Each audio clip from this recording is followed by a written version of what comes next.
Uh, Two teams who had conference championship and maybe even national championship hopes that fell just short, much like tomorrow's Sugar Bowl, are playing in this year's AT&T Cotton Bowl.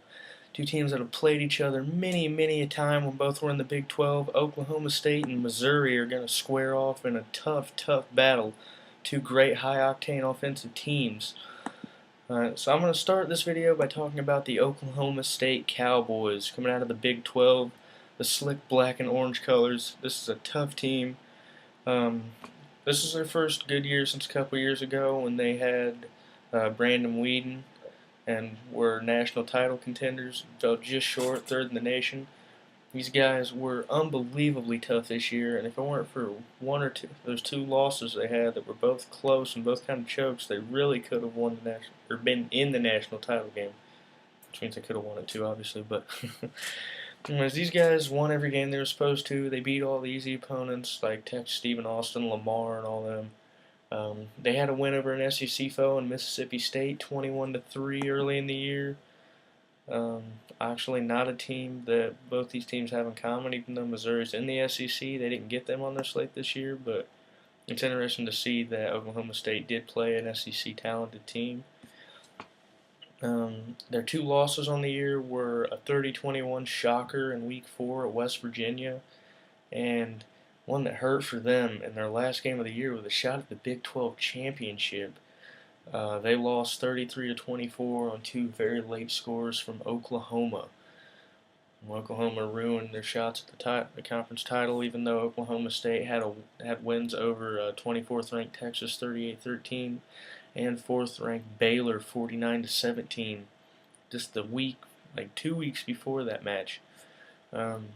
Oklahoma State, though, they play really tough. They're a very pass-heavy football team that plays great defense.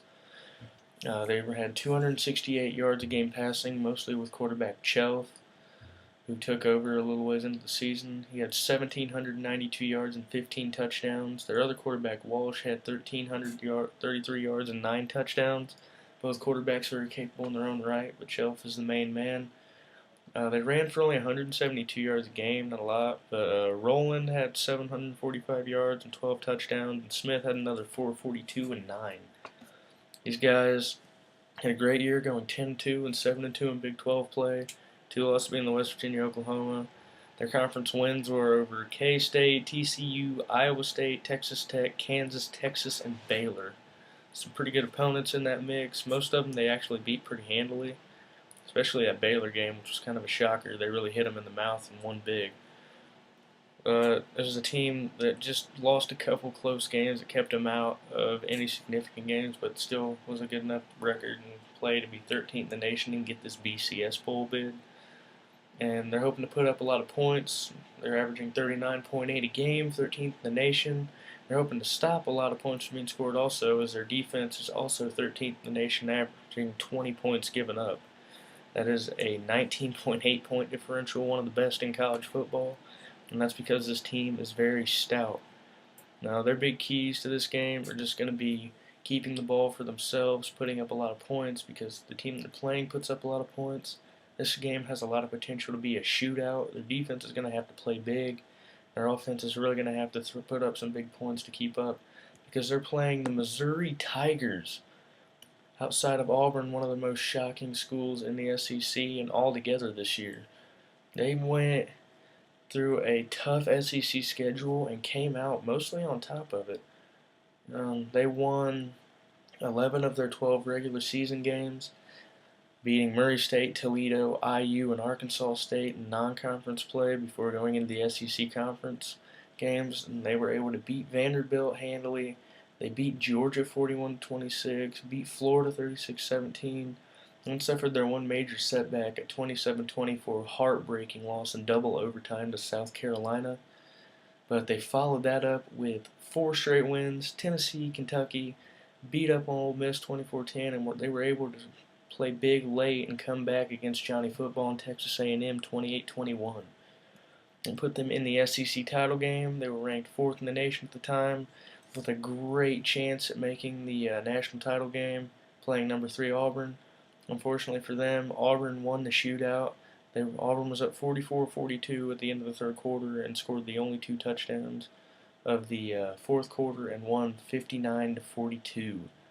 Tigers were just able to outduel Missouri in what was very much a shootout game. That said, this year was a big surprise for Missouri fans and Missouri as a whole. They knew they could do it, but a lot of people didn't think they would. The main reason they were able to do it was because of two great quarterbacks. Franklin, 2,255 yards, 19 touchdowns. Also, Matty Malk with 1,039 yards and 10 touchdowns, filling in for Franklin the midpoint of the season before Franklin came back. Both quarterbacks amazing. 256 yards a game, 40th in the nation. And also both quarterbacks were able to run, and also they had their running backs Josie and Hansbrough, who combined for over 1,700 yards and 17 touchdowns. Amazing, 16th in the nation running the ball with 236 yards a game, almost 500 yards of total offense average per game, 39 points a game, 16th in the nation, and they only gave up 22.5, 29th in the nation. So as you can see, these two teams match up very well with each other. They both have pretty stout defenses and some pretty high-octane offenses that have seen more than one quarterback be able to succeed in them and have great running. This is going to be really interesting. I think Oklahoma State's not as good at moving the ball on the ground. I think that's going to hurt them here because Missouri's going to be able to keep the ball on the ground a lot and really run it and kind of take over the clock in the time of possession. It's going to be huge for them here because I think that's the key to victory in this one, having the ball more. Because in a shootout, really, whoever can have the ball for more time and more possessions is going to be the team that comes out with the victory.